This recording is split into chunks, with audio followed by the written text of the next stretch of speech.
1999 সালে আওয়ামী লীগের বিরুদ্ধে নির্বাচনী গাঁটছড়া বেঁধেছিল বিএনপি জামায়াত। 2022-এর শেষের দিকে বিএনপি 20 দলীয় জোট ভেঙে যুগপৎ আন্দোলনের পথ নিলে সে সম্পর্কে চির ধরে। 5 আগস্ট হাসিনা সরকারের পতনের পর সংস্কার ও নির্বাচন প্রশ্নে পুরনো সেই মিত্রতা গড়ায় তিক্ততায়। সোহরাওয়ার্দী উদ্যানে জামায়াতের মহাসমাবেশে বিএনপি নেতাদের অনুপস্থিতি স্পষ্ট করল সেই দূরত্বকেই। চাঁদা আমরা নিব না, দুর্নীতি আমরা করব না, চাঁদা আমরা নিতে দেব না, দুর্নীতি আমরা সহ্য করব না।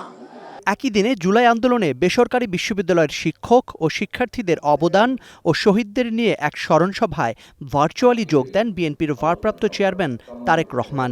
শহীদদের রক্তে পাওয়া নতুন বাংলাদেশ গড়তে আবেগতাড়িত হয়ে ভুল সিদ্ধান্ত নেয়ার সুযোগ নেই বললেন তিনি। সাম্প্রতিক সময়ে দেশে সংঘটিত কিছু নৃশংস এবং অনাহত ঘটনা জনমনে অন্তর্বর্তীকালীন সরকারের সক্ষমতাকে ক্ষেত্র বিশেষে কিছু প্রশ্নবিদ্ধ করেছেন।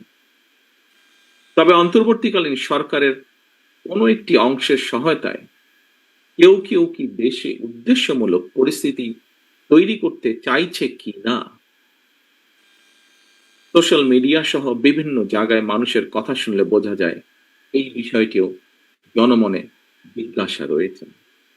অন্তর্বর্তীকালীন সরকারের পক্ষে ঔদ নির্বাচন অনুষ্ঠান সম্ভব কিনা কোন মহল থেকে এমন ধরনের প্রশ্ন উপস্থাপন বিচ্ছিন্ন বক্তব্য হিসেবে বোধহয় দেখার আজ কোনো সুযোগ নেই। অন্তর্বর্তীকালীন সরকারের সম্ভাব্য প্রতিশ্রুতির সময় জাতীয় নির্বাচন অনুষ্ঠান নিয়ে কেউ সময় ক্ষেপণ করতে চাইছে কিনা এ ব্যাপারেও সজাগ দৃষ্টি রাখার জন্য আমি জনগণের প্রতি, গণতান্ত্রিক রাজনৈতিক দলগুলোর প্রতি, আন্দোলনরত দলগুলোর প্রতি, সকলের প্রতি জানাই আহ্বান। বাংলাদেশের গণতন্ত্রকে প্রাতিষ্ঠানিক রূপ দেওয়ার লক্ষ্য অর্জনের ক্ষেত্রে আমাদের জাতীয় জীবনে আসন্ন জাতীয় নির্বাচনের ব্যাপক গুরুত্ব রয়েছে।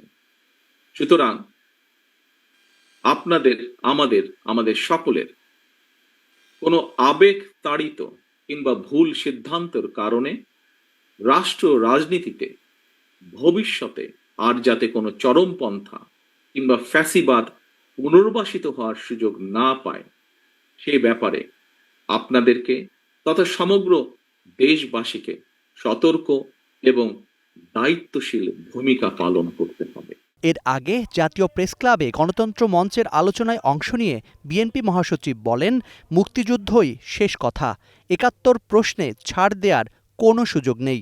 1971 হচ্ছে আমাদের কিন্তু মূল কথা, স্বাধীনতা যুদ্ধ আমাদের মূল কথা, ওইখানে আমাদের কোনো গণতান্ত্রিক অবস্থায় আমরা অবশ্যই গণতন্ত্রে বিশ্বাস করি, গণতন্ত্রই আমরা চাই। গণতন্ত্র সুসংহত করার সুযোগ হারিয়ে ফেললে জুলাই শহীদদের রক্তের সঙ্গে বেইমানি করা হবে বলছেন বিএনপি নেতারা। Zakaria Ahmed, star news.